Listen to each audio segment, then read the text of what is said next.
Hey everyone, welcome back to Political X. For more knowledge and updates on UK, European and US politics, make sure you subscribe to this channel. Unfortunately for all of us, some of Boris Johnson's assertions about Brexit have been lies. So, for example, during the 2016 referendum, he falsely and famously said the UK paid $350 million per week to the EU, and it was plastered all over a big red bus. And of course, this was false. Interestingly enough, there's even footage of Boris saying we're better off in the single market. So how would you vote tomorrow if there was a referendum? I'd vote to stay in the single market. I'm in favour of the single market. I want us to be able to trade freely with our European friends and partners. He also stated that we would be out of the EU by October 2019, no ifs or buts. Leaving on the 31st of October, no ifs or buts. But we were forced to seek a delay and we didn't leave until January 2020. He also stated that it was an oven-ready deal, that it was ready to go. Just add water, stir in, stick in the microwave, and God only knows what else. Unfortunately, none of that turned out to be true either. We have got huge issues taking place in Northern Ireland because of all of this, and it looks like we're going to have some major issue with Scotland, especially if Scotland leaves. So here are some of the other lies. And there'll be no non-tariff barriers to trade. In fact, he went even further and said, if anything, it'll allow our companies and exporters to do even more business with our European friends. It was a bald-faced lie. But even longer-lasting foodstuffs such as cheese, produced in Cheshire and exported directly into European homes, is facing an end to such trade, as each transaction now incurs a £180 fee from those export health checks. Challenging is one word, disastrous is another. The other side of our business, which is our online sales to the consumers of the EU, that has completely and utterly stopped.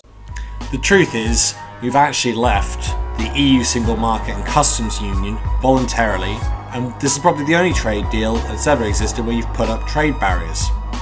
On top of that, it's affected the financial sector, which is where about 10% of our tax revenue comes from. It means certainty for business.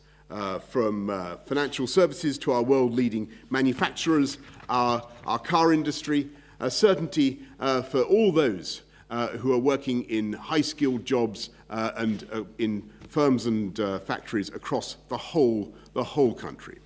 Because there will be no palisade of tariffs on January the 1st, and there'll be no non-tariff barriers to trade. Instead, there will be a giant free trade zone of which we will at once be a member and at the same time be able to do our own free trade deals as one UK, whole and entire England, Northern Ireland, Scotland, Wales, together.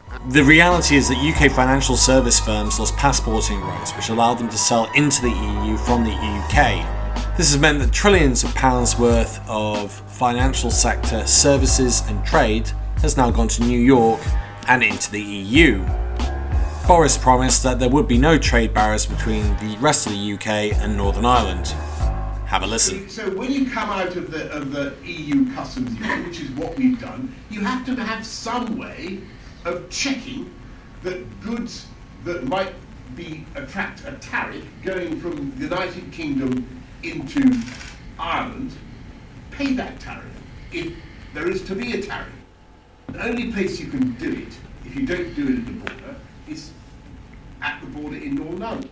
There will not be tariffs or checks on goods coming from GB to I that are not going on to Ireland. That's the whole point. And the great thing that's been misunderstood about this is there will not be checks. There will not be checks. I speak as the Prime Minister of the United Kingdom and a passionate unionist.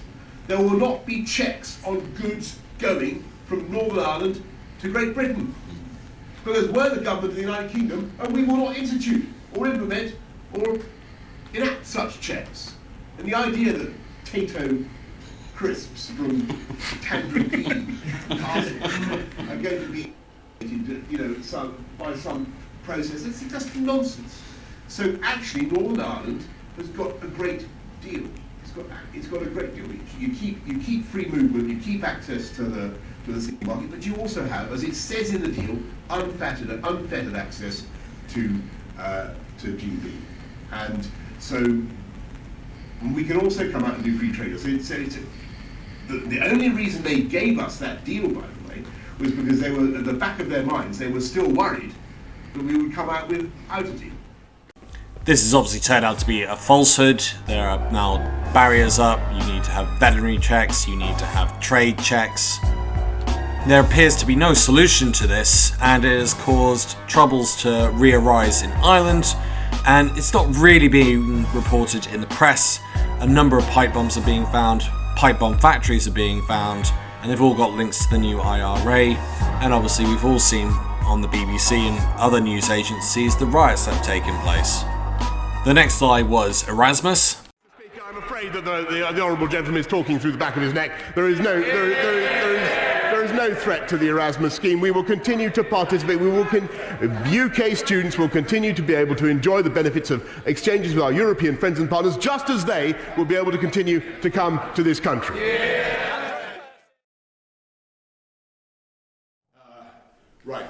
Heather, well, look, on Erasmus, it was a tough decision. The issue really was that, as you know, the UK is a massive net contributor to the continent's higher education economy, because over the last decades we've had so many EU nationals, which it's been a wonderful thing, but our arrangements basically mean that financially the UK exchequer more or less loses out on the...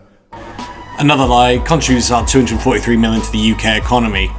Because those foreign students come over, and obviously there's an exchange and there's no fees being paid by either university in Europe or in the UK, but those students then spend money, which totals at about 243 million per year. On the deal, Erasmus was also extremely expensive. So what we're doing is producing a UK scheme for students to go around the world, and it'll be called the Turing scheme, and it will so students will have the opportunity to, and then after Alan Turing, so the students will have the opportunity not just to go to European universities, but to go to the best universities in the world. The Erasmus scheme allowed you to swap with universities within Europe at no cost to yourself. The Turing scheme doesn't allow that. It covers some costs like the flights over there, but if you wanted to spend an entire year in a foreign country learning a foreign language, it doesn't allow for that. There's no cost to be covered because it's meant to be done between universities. Now, if you wanted to go over to somewhere like the United States, we're talking like a £30,000 a year fee to be able to go over there and study. And guess what? Only the rich are going to be able to afford that. So this isn't really expanding it, which was part of the point of Erasmus, but on top of that, it's not worth the money.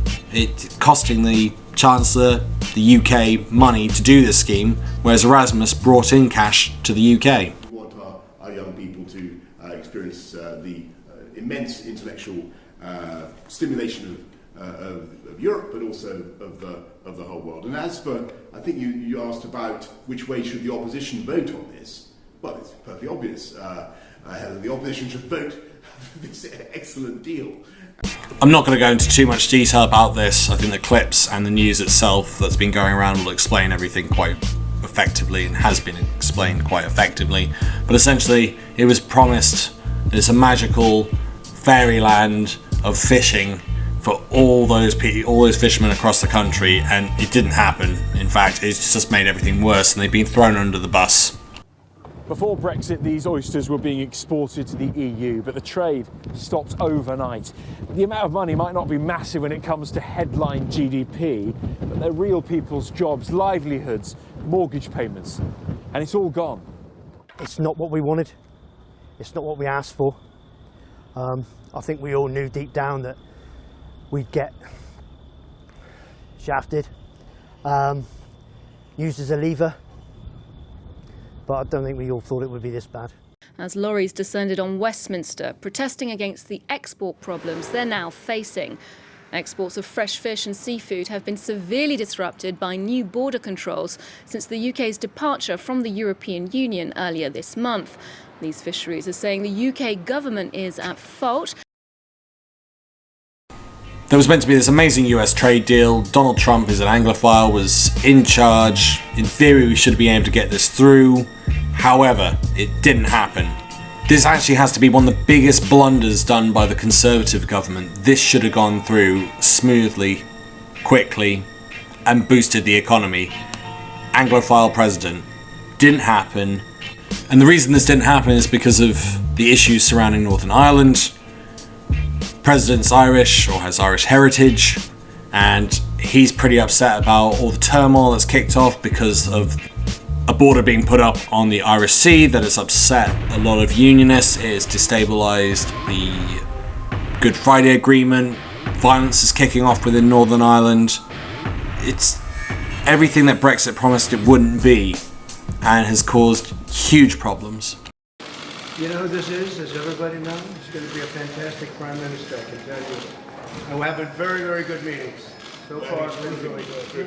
And we're going to do a fantastic deal once we clear up some of the obstacles in our path. I guess a fantastic many deals. Talking about many different deals, but we're having a good time. As far as UK and the United States, we're working on a very big trade deal, and I think it's going to work out very well. So thank you very much. See you later. And here's the reality. So in the Congress, Democrats are standing firm. 4 members of the Foreign Affairs Committee have sent this letter to the Prime Minister, where they have warned that they feel personally invested in ensuring peace in Northern Ireland, and that's gotten Joe Biden's attention. He sent out that tweet last night where he said that he takes the same exact position. And Nancy Pelosi, the House Speaker, well, she could really be the peacemaker here in terms of she has to give the green light. She needs to ratify a deal that, so if the trade deal does come through, Donald Trump can negotiate all he wants, but it will be up to the House of Congress to actually put the seal on the deal and make it go through. I hope you enjoyed my political observations this week. If you'd like to support me, please share the video with others and post about it on social media. If you're keen for more, subscribe, comment, like, and hit that notification button. Thanks for listening, and see you next time on Political X.